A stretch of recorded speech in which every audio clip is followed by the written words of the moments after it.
সুরত থেকে আমদাবাদে যাওয়ার সময় মাছ বাজারে গিয়েছিলাম। নমস্কার বন্ধুরা, আমি পূর্বিতা আবারও চলে এসেছি আপনাদের সামনে একটা ছোট্ট মিনি ব্লগ নিয়ে। তো ভিডিওটা কেউ স্কিপ করবে না, পুরো ভিডিওটা দেখবে, তাহলে আপনাদের অনেক অনেক ভালো লাগবে। তো দেখতেই পাচ্ছ আমাদের ঘর থেকে বেরিয়ে পড়েছি, মানে সুরত থেকে আমদাবাদ যাচ্ছি, সুরত টু আমদাবাদ। তো অনেক দিন পরে আমাদের বাড়িতে যাচ্ছি। আর আমরা ঘর থেকে বেরিয়েছি দুপুরে, মানে 12টা-1টার দিকে হয়ে গেছে। আমাদের ঘর থেকে বেরিয়ে বেরিয়ে লেট হয়ে গেছে। বারবার ছিল ঘর থেকে, মানে 10টার সময় ঘর থেকে বেরিয়ে বেরিয়ে 12:30-1টার দিকে বেরিয়েছি। তো দেখতে পাচ্ছ অনেক ধূপ, আর গাড়িতে না অনেক গরম। আর তখন ছিল সুরতের ওয়েদারটা, মানে এত ঠান্ডাই নেই, এত গরমই নেই, ওয়েদারটা বেশ ভালো ছিল। তারপর আমরা গাড়ি চড়তে চড়তে চলে আসলাম হোটেলে, মানে বলদ্রা জায়গাতে পৌঁছে গেছি। বলদ্রা একটা জায়গা আছে, এই জায়গাতে পৌঁছে গেছি, হোটেলের এসে গেছি। আর হোটেলের নাম হচ্ছে জয় মাতা দি। তো জয় মাতা দি হোটেলে এসে দেখতে পাচ্ছ এখানে আমাদের দুপুরের লাঞ্চ করছি। তো আমার শাশুড়ি মা খাবেন না, শুধু আমি আর আমার বর, মানে দুপুরের লাঞ্চ নিয়ে নিলাম।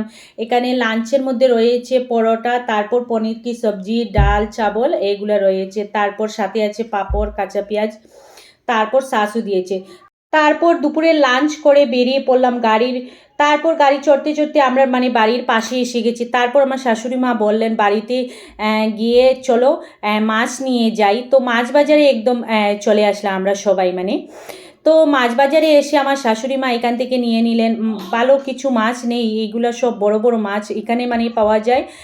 মানে আমদাবাদের মাছ পাওয়া যায় সব কিছু, মানে সমুদ্রের মাছ। তো বড় বড় সমুদ্রের মাছ রয়েছে। তো আমার শাশুড়ি মা দেখে নিয়ে নিলেন এখান থেকে রৌ মাছ। রৌ মাছ 2 কিলো নিয়ে নিলেন। তারপর দেখতে পাচ্ছ এখানে বোয়ালও আছে, এইগুলো মাছ ভালো লাগছে না আমাদেরকে, তো শুধু নিয়ে নিলাম রৌ মাছ। আর অনেক দিন পরে আমাদের মাছ বাজারের লোকেরা দেখেছে, তো সবাই বলছে তোমরা কোথায় আছো। আমরা বললাম আমরা সুরতে আছি, ওরা জানি আমরা মানে সুরতেই থাকি।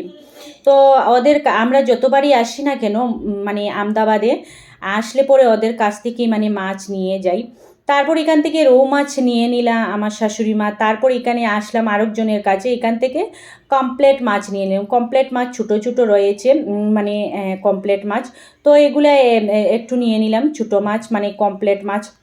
তো যাই হোক, আমরা মাছ নিয়ে এখন চলে যাব আমাদের ঘরে।